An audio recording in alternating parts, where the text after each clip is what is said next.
On the news tonight, FEC approves establishment of National Research and Innovation Development Fund. INEC, police meet to strengthen security ahead of off-cycle 2027 elections. Hello and welcome to the news at 7 on Nta Ijebu Ode. I am Ifeoluwa Ashalu. Thank you for joining us this evening. The Federal Executive Council has in its last meeting approved the establishment of National Research and Innovation Development Fund and also approved a council for award and use of honorary degrees in Nigerian universities. Minister of Education Tunji Alausa made the announcement while briefing State House correspondent on the resolutions of the council last meeting in the education sector. The minister said unleashing the capability of research institutions across the country will help accelerate progress in actualizing the $1 trillion economy. He said the benefits of the research, innovation and integration will pave way to create a centralized innovation hub aligned with priorities of national development goals and incentivizing collaboration between the academia, government and industry. The Federal Executive Council also approved a council for award and use of honorary degrees in Nigerian universities. This is coming through the adoption of the Kefi Declaration to address issues of awarding honorary degrees by Nigerian institutions to safeguard academic integrity, restore public coordinated innovation ecosystem that maximizes impact in the face of limited financial resources, to encourage collaboration and coordination among the 54 research agencies, academia, institution, and industry. Number 2, resources will be allocated strategically based on the merit and potential impact of proposed research projects that are in alignment with national development objectives. Number 3, research agencies and academic institutions will be motivated to propose ambitious and groundbreaking projects through allocation of funds to stimulate innovation and excellence across the research ecosystem.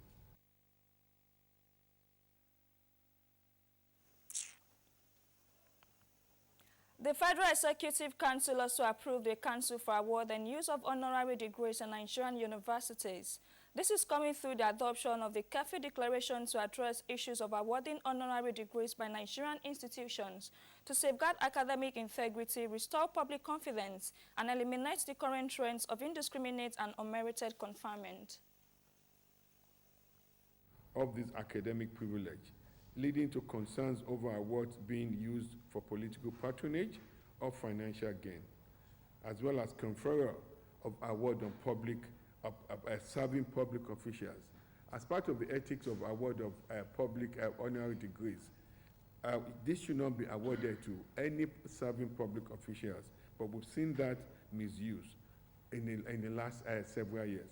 Also, as people were awarded these honorary degrees, they started misusing the acronym doctor, putting doctor in front of their name by honorary recipient and awarding of degrees by institution. And also, we've seen that universities that were just opened about 5 years ago that do not have PhD programs are awarding honorary degrees. It's a misnomer. The House of Representatives has approved the report of its Committee on Police Affairs on the Nigerian Police Trust Fund Repeal and Reenactment Bill 2026, a parliamentary intervention to strengthen policy in Nigeria. The bill seeks to enhance the 2019 Act by prioritizing better funding, modern training, and improved welfare for officers of the Nigerian police. National Assembly correspondent Ignatius Ukwo report.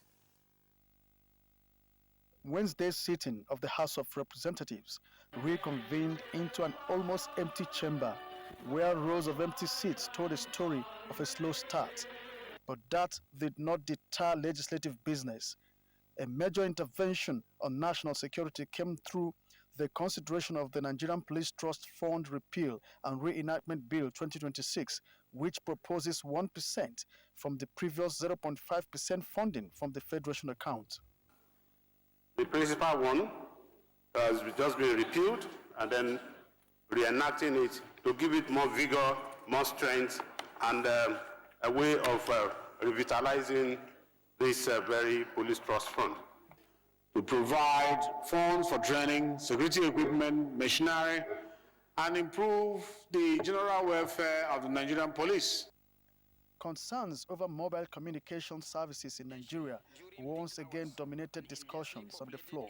Through a motion from Usman Jaha, legislators turned attention to the persistent challenge of dropped calls, weak network coverage, and the rising cost of mobile communication services. The telecoms companies must take urgent steps to improve on the following. 1. Invest in modern infrastructure and technology. 2. Expanding network coverage, especially in rural areas. 3. Improving customer service system. Then finally, ensuring fair pricing that reflects service quality. The extent to which these service providers have interfaced with our security agencies to support them in tracking down the locations of bandits and other criminals. Network operators, because if you look at their balance sheet, they are making a whole lot of billions in profit, and I think they are satisfied with what they have already without improving on the network. In resolving this need, the analysis should include the opinion of the regulator, the regulated, and the served. Representative Mohammed Jejere drew the attention of members on the need for the Federal Road Safety Corps to strengthen enforcement of speed limit and public awareness in Damagun, Fune local government area of Yobe State. Number 4, call on the Federal Ministry of Works to conduct a comprehensive safety audit of the road with a view to implementing lasting solutions to prevent further accidents. The House also considered and approved the report on the amendments of the Federal Road Safety Commission Act 2007. Well, that bill is basically to strengthen the mandate of the Commission. From the National Assembly, Ignatius Nkwo, NTA News. INEC Chairman Professor Johao Shamuputon has met with the Inspector General of Police, Olatunji Deso, to strategize on ensuring peaceful, credible, and secure elections across the country. The meeting focused on preparations for a series of off-cycle and by-elections, as well as the 2027 general election. Francis Form reports. With the countdown to the 2027 general elections underway, Nigeria's electoral and security institutions are moving to tighten coordination and eliminate vulnerabilities that have historically marked elections. At a meeting with the police leadership, INEC Chairman Professor Joash Amupito emphasized that electoral activities are already in motion and they come with serious security implications. Amupiton confirmed that the presidential and National Assembly elections are scheduled for January 16, 2027, while governorship and State House of Assembly polls will follow on February 6th.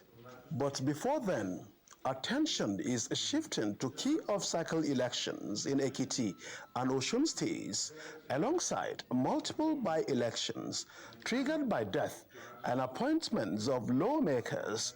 This, he says, are critical tests of Nigeria's electoral integrity. Our collective commitment to intelligence, sharing, strategic planning, and community engagement will be instrumental in creating an conducive environment to credible elections and in ensuring the protection of our infrastructure, our personnel, and the citizens of Nigeria. Notes taken. IGP Olatunji Disu says his men are ready to proactively address an identified flashpoint as the lead agency in election security management.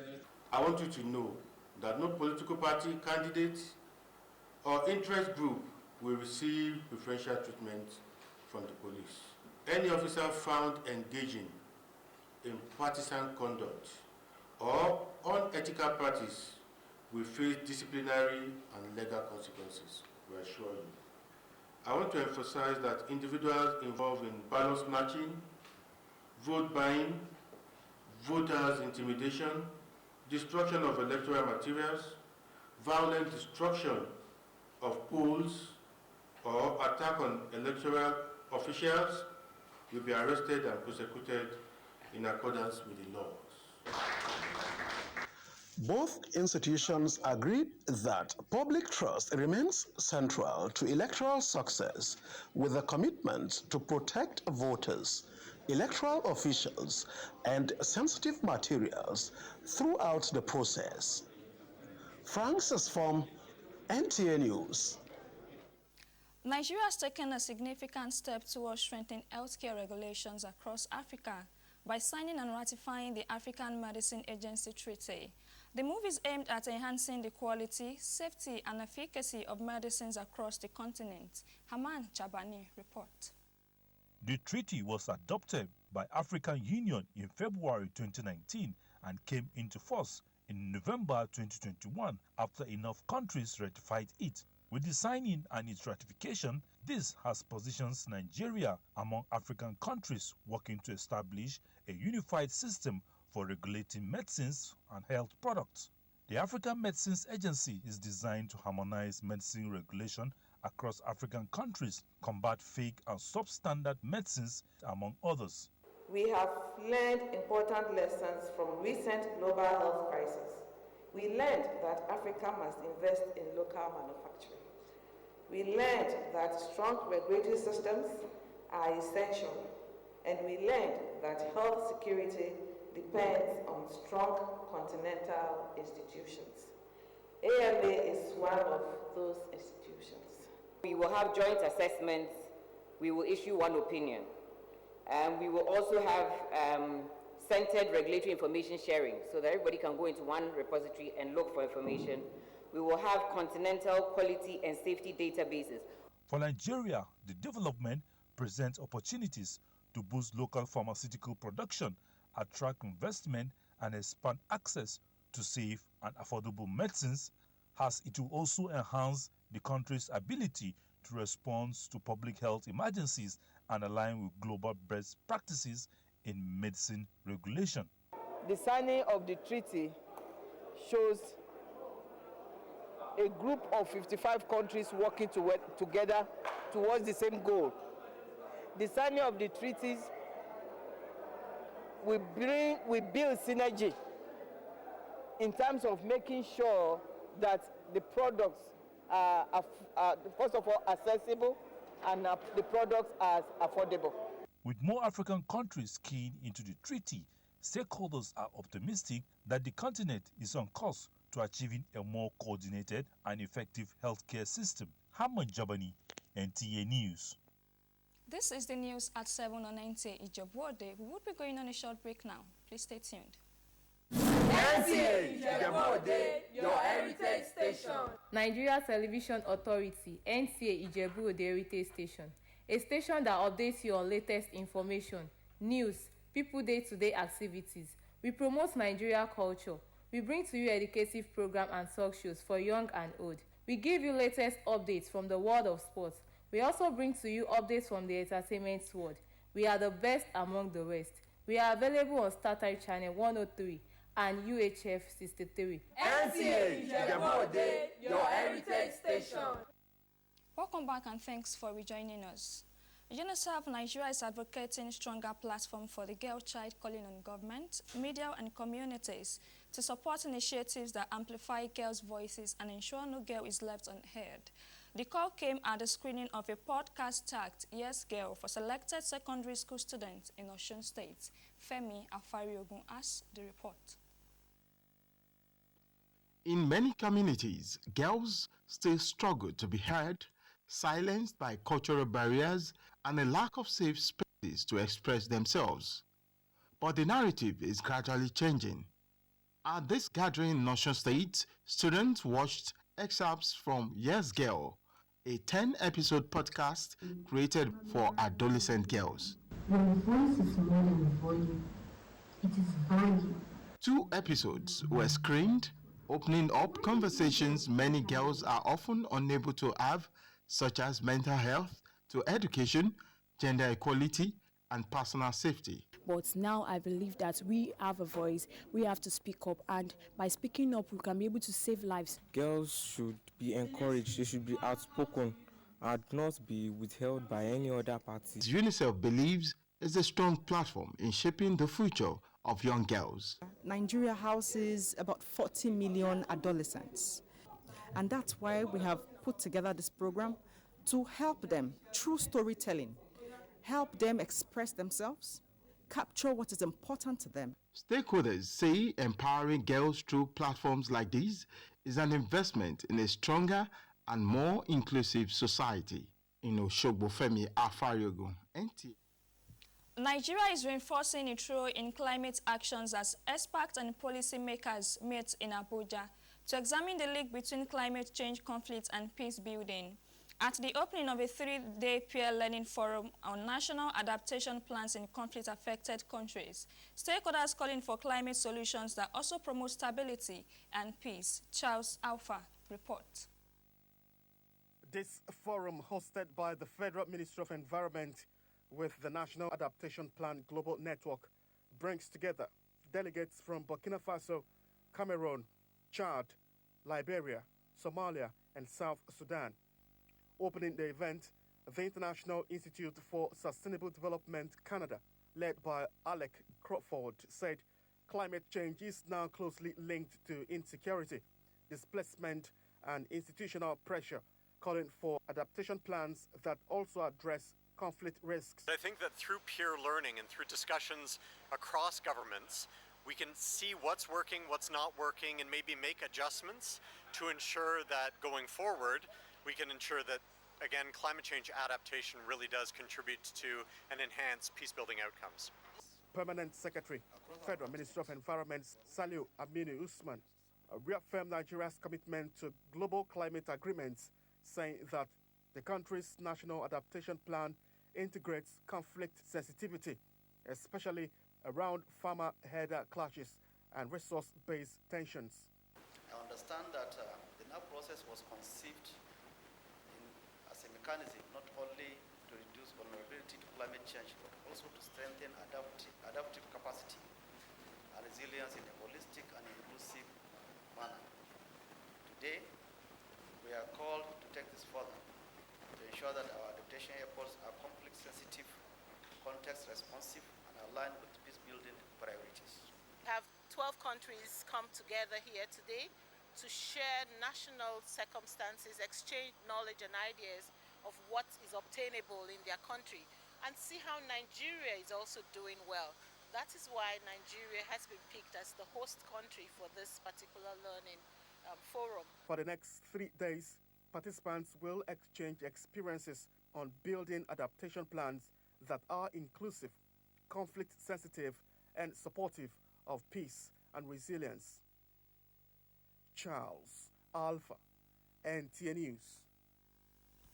The National Arch Commission of Nigeria, NANCON, has lifted over 7,000 pilgrims in 17 flights, as 4 states reportedly completed airlifts of their registered pilgrims to the Kingdom of Saudi Arabia across the country-designated airports.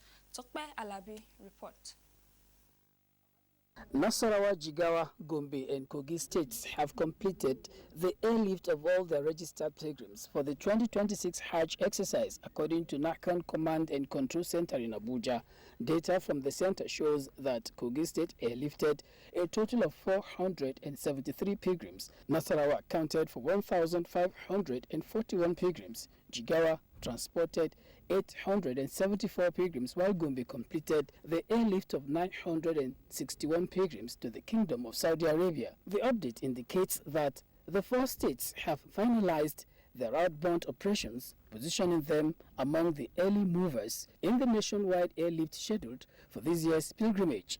In the meantime, Flying House Flight XY8494 Tuesday evening departed Lagos to Medina with 343 Osun pilgrims, while Max Air Flight VM264 departed Gombe to Jeddah with 550 Gombe pilgrims, as Umza Flight UY3507 Wednesday morning departed Bauchi to Medina with 481 Plateau pilgrims. Flying House Flight XY8458 Wednesday afternoon also departed KB to Medina with 427 KB pilgrims, while Max Air Flight VM3007 same period left Abuja via Ilorin to Medina with 398 pilgrims, comprising 24 from Nasarawa and 374 pilgrims from Kwara.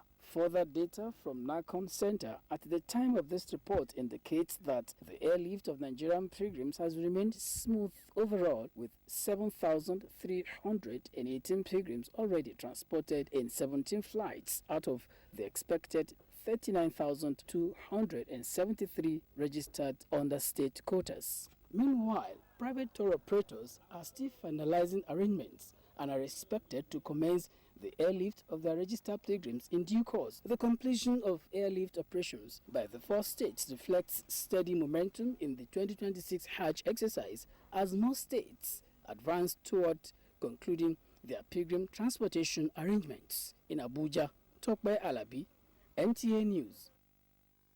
And that concludes our news for tonight on Nta Ijebu Ode. Thank you so much for staying tuned. I am Ifeoluwa Ashalu. Good night.